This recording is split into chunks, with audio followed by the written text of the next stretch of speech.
এক বছরেরও বেশি সময় কারাগারে কাটিয়ে মুক্তি পেয়েছেন নারায়ণগঞ্জের সাবেক মেয়র ও আওয়ামী লীগের জনপ্রিয় নেত্রী সেলিনা হায়াৎ আইভী। বুধবার গভীর রাতে গাজীপুরের কাশিমপুর কেন্দ্রীয় মহিলা কারাগার থেকে মুক্তি পান তিনি। আর তার এই মুক্তিকে ঘিরেই দেশের রাজনৈতিক অঙ্গনে শুরু হয়েছে নতুন আলোচনা।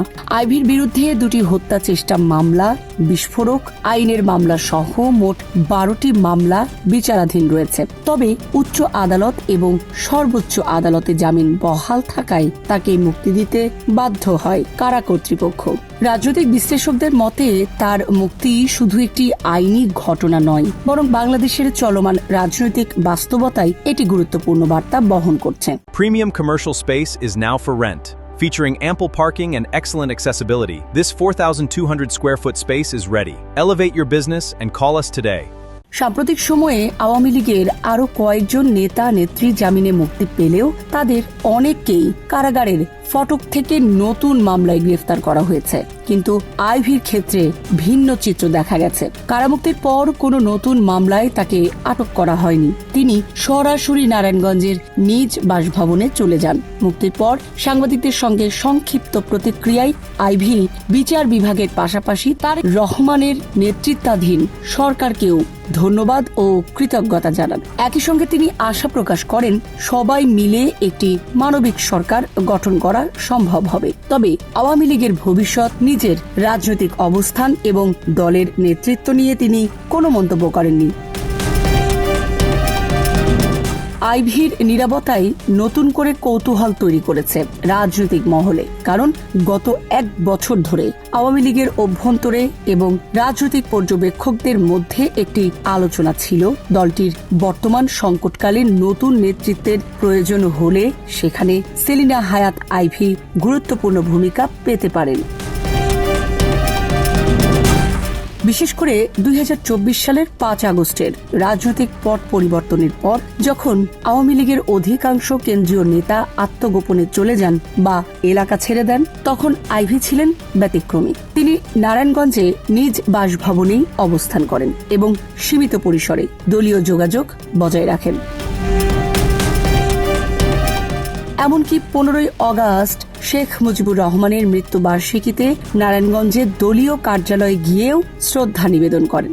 আওয়ামী লীগের অনেক নেতা যেখানে প্রকাশ্যে আসতে সাহস পাচ্ছিলেন না, সেখানে আইভীর এই অবস্থান তাকে আলোচনার কেন্দ্রবিন্দুতেই নিয়ে আসে। এরপরই রাজনৈতিক অঙ্গনে গুঞ্জন ছড়িয়ে পড়ে যে আওয়ামী লীগের পুনর্গঠন হলে বা নতুন নেতৃত্বের অধীনে দল পরিচালনার উদ্যোগ নেওয়া হলে সেখানে আইভী গুরুত্বপূর্ণ দায়িত্ব পেতে পারেন। এমনকি সে সময় সাবেক রাষ্ট্রপতি আব্দুল হামিদকে সভাপতি এবং সেলিনা হায়াৎ আইভীকে সাধারণ সম্পাদক করে নতুন নেতৃত্ব কাঠামো গঠনের সম্ভাবনা নিয়েও নানা আলোচনা ছিল। যদিও এ ধরনের কোনো পরিকল্পনার আনুষ্ঠানিক সত্যতা কখনো প্রকাশ্যে আসেনি।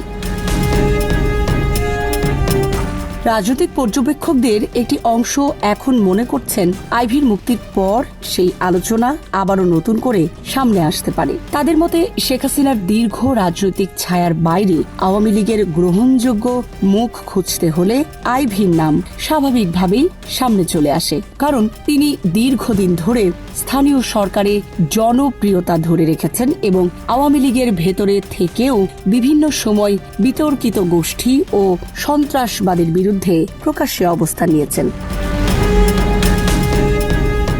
সেলিনা হায়াৎ আইভীর রাজনৈতিক পরিচয়ও অন্য অনেক নেতার তুলনায় আলাদা। তিনি বঙ্গবন্ধুর ঘনিষ্ঠ সহচর ও আওয়ামী লীগ নেতা আলী আহমদ চুনকার কন্যা। চিকিৎসা বিদ্যায় পড়াশোনা শেষ করে বাবার পথ অনুসরণ করে রাজনীতিতে আসেন। 2003 সালে নারায়ণগঞ্জ পৌরসভার মেয়র নির্বাচিত হন। 2011 সালে নারায়ণগঞ্জ সিটি কর্পোরেশন গঠনের পর প্রথম নির্বাচনে আওয়ামী লীগের প্রভাবশালী নেতা শামীম ওসমানকে 1 লাখের বেশি ভোটে পরাজিত করে মেয়র হন।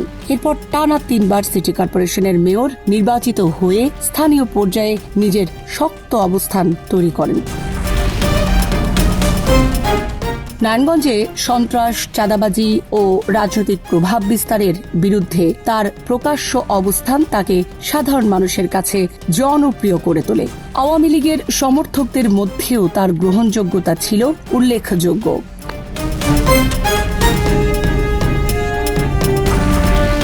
কারামুক্তির পর তার আইনজীবীদের মাধ্যমে জানা গেছে তিনি আগামী নারায়ণগঞ্জ সিটি কর্পোরেশন নির্বাচনে অংশ নেওয়ার প্রস্তুতি নিচ্ছেন। তবে তিনি আওয়ামী লীগের প্রার্থী হিসাবে নির্বাচন করবেন নাকি অন্য কোনো রাজনৈতিক পরিচয়ে মাঠে নামবেন সে বিষয়ে এখনো কোনো ইঙ্গিত দেননি। জীবন অবাক না করলে কে করবে? 28% মিল্ক ফ্যাটের অবাক করার সাথে ফ্রেশ মিল্ক পাউডার। জীবন অবাক করুক প্রতিদিন। তবে রাজনৈতিক অঙ্গনের সবচেয়ে বড় প্রশ্ন এখন অন্য জায়গায়। সেলিনা হায়াৎ আইভী কি শুধু নারায়ণগঞ্জের রাজনীতিতেই সীমাবদ্ধ থাকবেন নাকি আওয়ামী লীগের ভবিষ্যৎ পুনর্গঠনের রাজনীতিতে জাতীয় পর্যায়ে নেতৃত্বে উঠে আসবেন?